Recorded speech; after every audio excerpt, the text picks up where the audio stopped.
It's about time we caught up with the Chessable Masters, this elite online event taking place on Chess24. And two players battling it out today for a place in the semi-final. Liren, world number 3, against Hikaru Nakamura, online and rapid specialist. Well, this was the deciding set, and already Ding had won one game. It was one draw, and this is game 3. So Hikaru looking to hit back in this game, and he's played an old favourite of his, the King's Indian. So let's see what happened. It's a main line, and as is normal, White often gets this big space advantage. Ding playing one of the most uncompromising systems, the so-called bayonet attack, already gaining ground on the queen side, maybe going for c5. And, well, the usual move here, a5 or knight h5. Hikaru plays just knight e8. So not one of the most theoretical moves, but just looking to get in the usual move f5. Ding just ignores it. In fact, both players just ignoring each other at the moment. Nakamura getting his f5 in on the king side. Ding just gaining space on the queen side with a5. Knight f6. And now a very calm move from Ding. He just plays rook e1. Now that is a pretty amazing move. Now let me just have a quick slurp of tea, and you can digest this position. What will you play with black here? You can see that Ding has just left that e4 pawn dangling in the middle. Also, rook e1 moves away from the f file, so you'd kind of think, oh, maybe there could be a bit of action on f2. Now, you could just take this. Well, let's have a quick look. But then that knight comes into g5. And here's the idea. You see, White is going to plant that knight on e4, solid blockader, and that really stymies black's activity. And if bishop f5, well, you could just boot that bishop away. Bishop moves back, knight will take here. You could even consider flipping that rook across to the king side on the third rank. So, well, for the moment, Hikaru just marks time with h6 and does at least prevent that knight coming into g5, which could be pretty useful at some moment. And Ding just takes on f5. Now, here's an interesting moment. Black can recapture with one of 3 pieces. Now, there used to be an old expression, I think Bronstein was the first to say it. Every Russian schoolboy knows you should recapture in this situation with the knight's pawn. But what happens here? Well, the knight goes to h4, and that really takes advantage of the fact that this pawn is on h6. That knight controls g6. And yeah, it's not so easy for black to get things rolling on the king side now. It is possible. And yeah, that rook move, rook a3, could look across to the king side at some moment. Knight f5 is possible, but then the knight goes to d2 and blockades on e4. That's the key idea in this kind of position. So Hikaru goes for bishop takes f5, keeping control over e4. Now, well, rook a3 again, you'd think maybe to protect the knight, but rook a2 played instead. And that's actually quite crafty because it gives some protection to that f2 pawn. g5, Nakamura just starting to roll on the king side. h3 stops that pawn advancing for a moment. It is possible to break with g4. But then bishop d3, you can see that rook does a good job of protecting f2. And you can see how, again, once White has control over e4, it's not so easy to get things going for black. So h3 just played, queen e8 from Nakamura. Knight h2, right, so that prevents this g4 break. a6 from Nakamura, preventing white playing from a6, maybe stopping a knight b5. Knight g4. So now Ding is starting to get a little bit more control on the king side.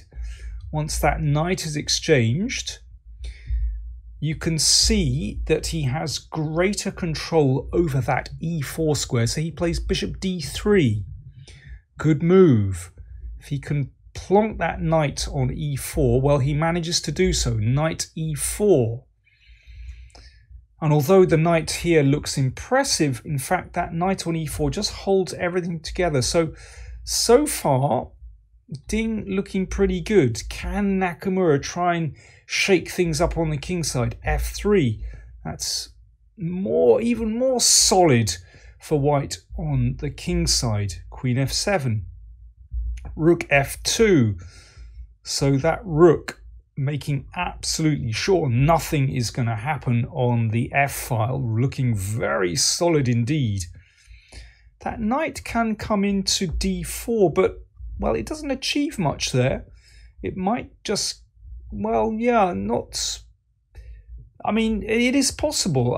I mean, maybe knight d4 is the best way for Nakamura to play here, but then... yeah, maybe the bishops get exchanged.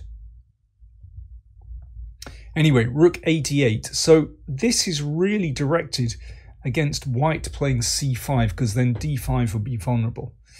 Bishop b1. Bishop goes back, you never know. Might bounce out to a2 and then c5. King h8. I think that might be an indication that Nakamura isn't really quite sure what to do at the moment. Bishop b2, maybe directed against the knight coming into d4. Knight h4, but the knight goes the other way. But, you know, these pawns, well protected by that rook on f2, nothing doing at the moment. And now b5. And here I think is a crunch moment in the game. Magnus Carlsen was actually commentating on this game, and he thought that Nakamura's best chance here was to exchange off and bring the knight back to f5 and come into d4, because at least that d pawn could be a little bit vulnerable again in this situation. Now, this is risky, of course, because it does give white a potential pass pawn on a6, but at least it mixes things a little. But after b5, Nakamura played bishop f5, and then b6 was very unpleasant. That undermines the support for the pawn on d6. Knight g6, the knight came back, and g3 played by Ding, which just shuts the knight out of these squares. And now, well, Carlsen's comment on g3 is that is the move of a confident man. I agree, because here, you know, it might be possible to take on h3, but, well, Ding is confident of the tactics after this. And then you take on g5, and actually white has a huge initiative on the king side. You can see there's a pin there. That knight, after an exchange, could well come into e6. So, yeah, not possible to take on h3, but still, you know, you've got to have guts to play this kind of move in a rapid. Knight e7 played. Bishop a3. That pawn looking really vulnerable now. The knight drops back to c8. That's painful. Painful. Defending the pawn, but what a passive position for that knight. Queen b3. Protecting the b pawn and maybe revving up for c5. Bishop h7. Bishop isn't really doing much. Rook d1. So now you can see that pawn is well protected. c5 is certainly becoming a possibility. And here's a cool move. King g2. Before breaking, there's no rush. Let's just keep everything protected, making sure there's nothing loose here when white starts to break open the position. I mean, might be possible in this position just to switch the rook to the h-file and go for some kind of kingside attack. But, well, Ding plays in the traditional way, opening up the queen side. c5. Pawn takes pawn. Knight takes pawn. So now this knight looking absolutely wonderful on this square. Bishop is exchanged here. Bishop takes b1, rook takes b1.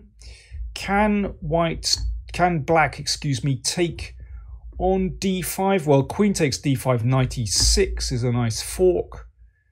Rook takes d5 allows knight takes b7, and that is pretty painful.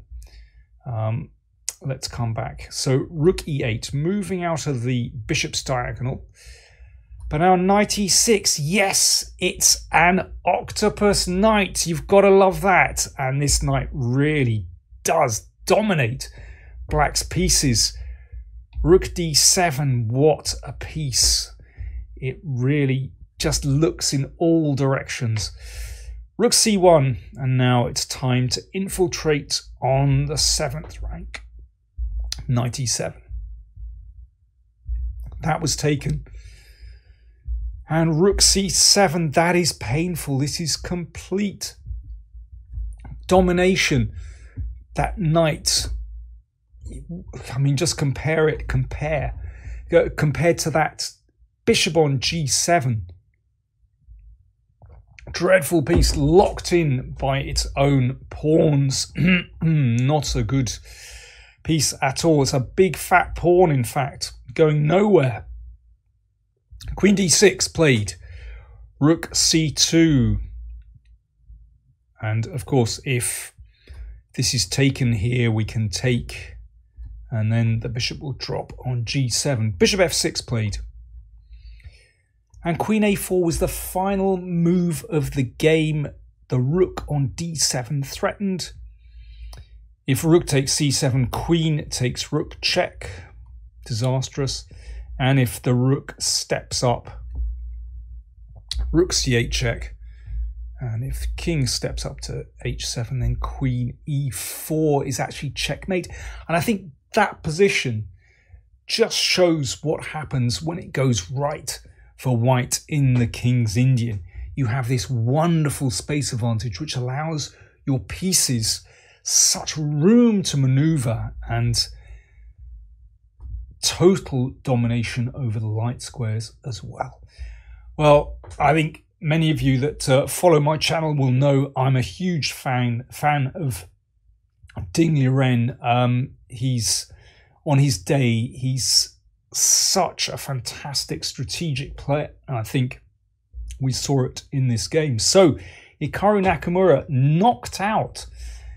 Ding goes through to the semi where he faces Magnus Carlsen. That is going to be a superb matchup.